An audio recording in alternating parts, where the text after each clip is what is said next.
Ako si Metsi Janelle Tan, isa akong estudyante ng University of the Philippines. Ang aking kurso ay BS Mathematics. Ito ay isang book review para sa librong Ang Pagbabalik ni Maria Makiling, unang aklat. Sinulat ito ni Ma'am Will P. Ortiz.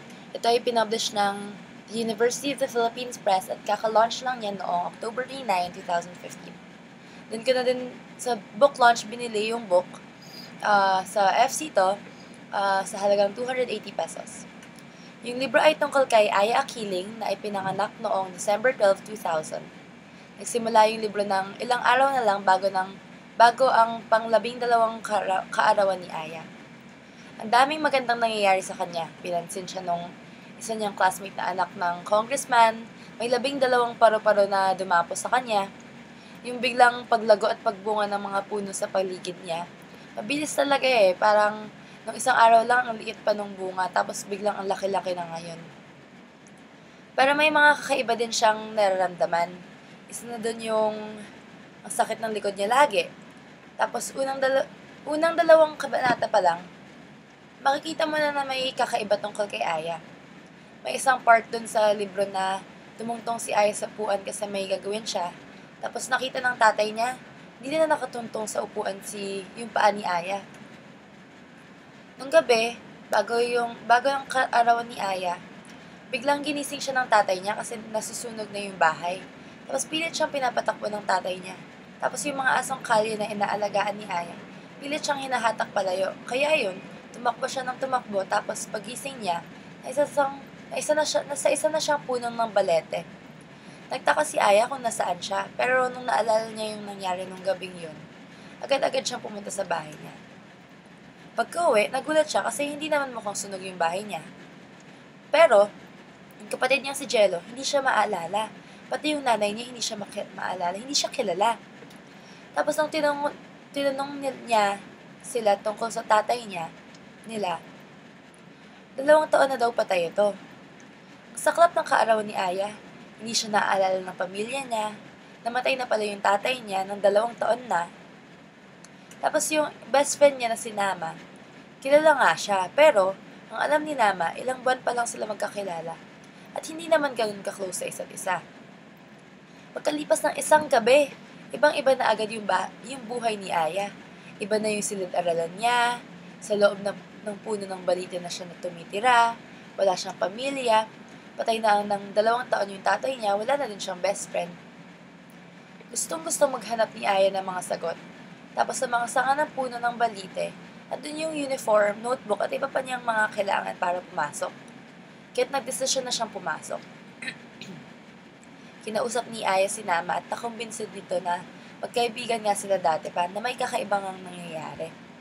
May nabanggit din si Nama na nung gabi bago ng kaarawan ni Aya, nakita niyang nasusunog yung bahay at may babaeng naghahanap kay Aya. Tapos umalis din agad to. Maya-maya, may mga dumating na marami at matatangkad at kakaiba na hinahanap din si Aya. Tapos iba ang pakinamdam ni Nama dun sa mga dumating na yon. Maari na sila yung pinag-uusapan dun sa susunod na kabanata sa chapter 12. Dito makikita mo yung may nakasulat na ang 12, tapos may hangin, apoy, lupa, tubig. Tapos sa ilalim ng hangin may liw-liwa, 1, awit, 2, habagat, 6. Sa ilalim ng apoy, dasig, 1, silak, 2, sarita, 3. Sa ilalim ng lupa, saro, 3, aman, 4, ani, 5. Sa ilalim ng tubig, dian, 5, danum, 6, at alon, 4. Tapos dito sa kabanata na to, parang may pag-uusap tungkol sa isang tao o diwata na hinihintay nila. Tapos yung isang babae, si Liwliwa, ang pinaka-leader ng discussion. Sinasabi niya na andito na yung hinihintay na at nararamdaman na nila siya, pero may nagtatago sa kanya. Itong tao o diwata na hinahanap nila, lalakas daw to bawat araw pagkatapos ng 12 taon niya. Si Aya kaya to? Tapos may makikilala daw siyang 2 pa at pag nakilala niya itong 2, di na nila mapipigilan. Tapos parang may 4 lang na lalaki na hindi sumasang-ayon sa kanya. Pero ayaw pumayag ni Liwliwan na hindi sila sumang-ayon. Kung hindi daw parusahan ng mga nagkamali, katapusan na ng mundo nila.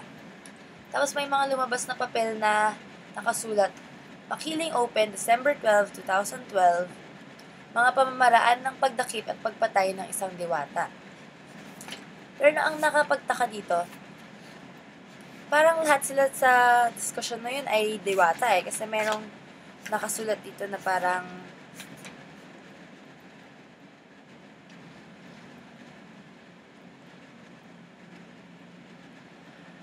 may kung anong hindi tama sa katauhan ng diwatang pinakabata. So, ibig sabihin lahat sila doon, diwata. Anyway, balik tayo kay Aya. Nakaisip ng paraan si Aya at Nama para makakuha ng mga sagot sa katanungan ni Aya. Pero habang ginagawa nila yon, may nakasalubong sila na inatake sila. Tapos naglaban sila, tapos nilabanan to ni Aya na gamit ng kakaibang kapangyarihan na hindi niya alam kung saan nanggaling.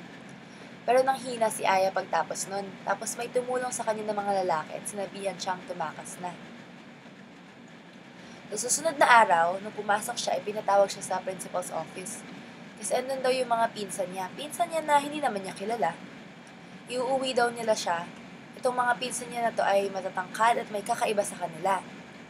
Pero bago pa nila mauwi si Aya, may dumating na babae na ang pangalan ay Malina. Siya daw ang legal na guardian ni Aya ngayon at tsaka na niyang iuuwi si Aya sa mga pinsan niya. Ang mga pangalan ng pinsan niya ay sina Dasig, Aman, Dian at Saro. Yung mga pangalan na yun yung mga nandun sa binanggit ko kanina, dun sa mga nagdidiskusyon. Ano ba ibig sabihin ng mga numero na yun? Parang ang dating kasi sa akin, yun yung kung ilang diwata na yung napatay nila. Katiwa-tiwala ba tong 4 na to? Bigla-bigla na lang silang susulpot. Kukunin nila si Aya, tapos ganon. Part pala sila nung diskusyon na yun. Si Aya naman, takang-taka. Pero dahil yung isa niyang asong kalye, si Camby, lagi niya kasama yun tsaka laging tinutulungan siya. Hinalikan si Malina. So, naging kampante si Aya kay Malina.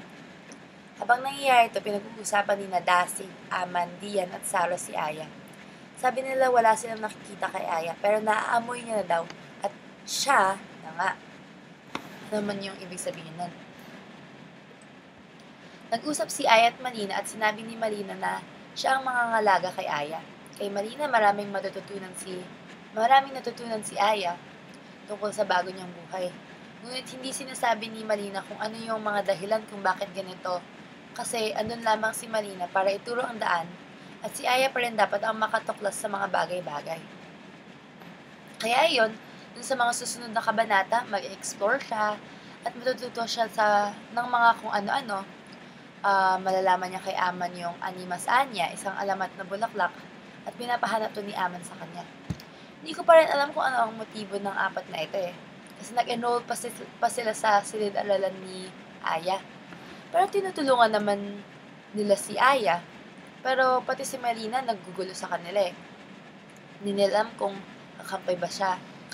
Di alam ni Marina kung kakampi ba sila o hindi. Tapos may isang part din na parang ini-imply na si Dasig may gusto kay Aya. Pero ang gusto naman ni Aya, yung kapatid ni Nama na si Kore. Tapos sabi ni Malina, kaibiganin daw niya si Kore kasi hindi karaniwang tao ang nakakakita sa Balay Kubo. Sa pag-explore ni Aya, may nakita siyang kuweba. Tapos may matanda doon na matutulungan lang niya kapag mangako si Aya na ipapalit niya yung mga aso niya bilang bantay kapalit ng matanda. Ayaw pumayag ni Aya. Sabi niya siya na lang daw maiiwan at magpapatulong na lang siya. Pero sabi nung matanda, sa oras na mangako ka, napapalitan ako, di ka na makakaalis dito. Tinanong ni Aya kung bakit ganun. Tapos sabi ni Aya na isasakripisyo niya yung sarili niya para dun sa matanda. Yung matanda naman naglakad patungo sa kanya. Tapos sinabi sa kanya na nagpapasya si Aya na gamit lang ang puso at hindi nag-iisip. Dapat puso-isip, utak-puso. Tapos sabi ng matanda na ang pag-aalay ni Aya ng sarili niya para sa iba ang kanyang magiging katapusan. Alalahanin niya daw kung sino siya. Tapos pinaalis na agad siya ng matanda. Bukod kay Malina at sa mga bagong nakilala niya dun sa bagong lugar, pati ang mga prinsipal at guro niya sa silid-aralan parang may kinalaman sa nangyayari. Lagi kasi siya pinapauwi ng maaga kahit hindi pa dismissal para hindi maabutan ng dilim. Sinasabi lagi na may tutuklasin pa si Aya. Tapos, meron pang dalawang babae na introduce. Si Red Solo, isang artista, at isang 16 na taong gulang na estudyante. Wala naman masyadong sinabi tungkol sa kanila, pero yung nakapagtaka lang para sa akin ay ito. Si Red Solo ay natisod sa isang bato tapos nagkasugat siya na may tumutulong dugo na parang galing sa tusok ng karayong sa kaliwang kalingkingan. Tapos pati yung estudyante, pero yung estudyante parang nasa ibang panahon kasi kakadeklara pa lang ng martial law nito. Tapos habang naglalakad siya, biglang sumakit yung paa niya. Tapos yun, may sugat din siya, tapos nagdudugo din yung kaliwang kalingkinan niya. Tapos hindi niya alam kung paano ito nangyari. Si Aya naman, nakita bigla na may dugo ang kanyang hinlalaki sa paa. Tapos ang dugong lumalabas ay parang pag tinusok ng karayong. Itong dalawa kaya yung sinasabi ni Liliwa na dalawa pa na mahanap ni Aya. Ina-assume ko na si Aya yung pinag-uusapan nila noon Kung ganun, paano nangyari na yung isa 1972 pa nasugatan? Kung ganun, 1956 ipinanganak yung estudyante at 56 years old na dapat siya sa taong 2012. Paano ito mahanap ni Aya? Paano malalaman ni Aya na kailangan niyang hanapin sila?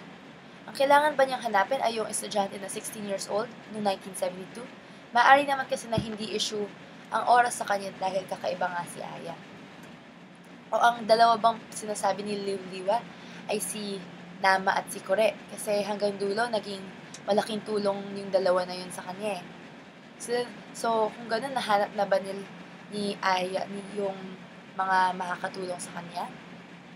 Pero kung gano'n, anong significance ni Red Solo at saka nung isang estudyante at saka yung sugat na sa paa na pare-pareho sila? Pero lahat na to wala sa isip ni Aya. Ang nasa isip niya lang, yung nanay niya at si Jello, tsaka yung tatay niya. Lagi niyang binibisita ito at sinisilip niya sa dati nilang bahay. Tapos nung isang beses, nagkakagulo sa bahay, may masamang nangyari sa pamilya. Lungkot-lungkot ni Aya, tapos handang siyang gawin kahit ano para lang maayos uli ang pamilya niya. Sinakripisyo niya ang alaala ng pamilya niya para mabuhay sila muli. Sa pagsakripisyo ng mga alaalang nito, bumalik ang mga alaala tungkol kay Maria Makiling, kung paano niya sinakripisyo ang sarili niya para sa tao at muntik na ito maging katapusan niya. Ito ba ang sinasabi ng matanda noon sa kuweba? Sino ba yung matanda na yon? Sino ba si Malina? Isa ba siya dun sa mga nagtakas kay Maria Makiling at bakit ang makapangyarihan niya? At bakit niya tinutulungan si Aya o kaya si Maria Makiling? Sino nga ba ang nasa tama? May kinalaman ba si Malina sa masamang nangyari sa pamilya ni Aya? Kasi kailangan ni Malina ng paraan para mapasok sa kamalayan si Aya. Tapos sakto, kailangan ni Aya mapasok sa kamalayan para maligtas yung pamilya niya. Pero, balik tayo dun sa sino nga ba ang nasa tama? Mali din naman kasi na ang ginawa ni Maria Makiling na sinabi ang totoo niyang pangalan kasi tignan mo ang nangyari. Nakapasok yung mga tao sa Layadiwa, tapos ang dami nasaktan. May hindi ba tayo alam kaya pinoprotektahan ni Malina si Aya? Sino yung dalawa pang makikilala niya? Tapos dun sa prologo, merong sinasabi na bulaklak. Ito na ba yung Animas Anyas ba yun? Tapos meron ding sinasabi na yung bundok makiling kumukuha kailangan magbuwis ng isang buhay para lumago ang mga halaman at puno doon. Bakit ganon kung masakripisyo si Aya o Maria Makiling? Madami akong tanong, tapos na-excite ako dun sa pangalawang libro. Gusto ko siya mabasa. Kasi interesting yung first book, guys. Sobrang ganda niya. Basahin niyo siya, bilhin niyo siya. Nakakatuwa kasi madali lang siya basahin hindi siya malalim. May mga words na malalim pero kaya naman siya. Tapos, interesting siya eh. Enough siya na, ang daming open-ended kasi siya, parang cliffhanger. So, parang gusto mo malaman kung ano mangyayari. Daming pwedeng mangyari sa pangalawang libro, o kaya kung hanggang 3 libro to, sa 3 libro. So, sana mabasa ko yung pangalawang libro. Interesting siya kasi may mga funny moments din. Parang merong part na may kinakanta nila yung Pusong Bato, pero parang naging English na halong Tagalog yung kanta. Basta nakakatawa. Nakaka-entertain yung book.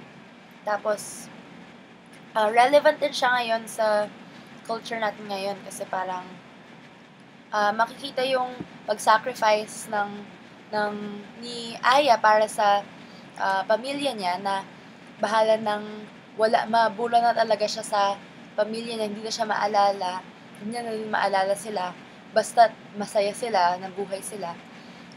Makikita din yung kay Maria Makiling yung pagmamahal, dahil lang sa pagmamahal na ka-cloud lahat ng decision niya sa naka-cloud yung decision niya sa mga bagay-bagay dahil lang sa pagmamahal. So, dahil ba sa pagmamahal ay nagiging selfish tayo or nagiging selfless din. Pero, di mo din naiisip yung ibang tao. Naisip mo lang yung mahal mo. So, yun. Bilhin niyo guys. Mas maganda siya. Magaling yung work ni Ma'am Will P. Ortiz. So, yun lang. Thank you!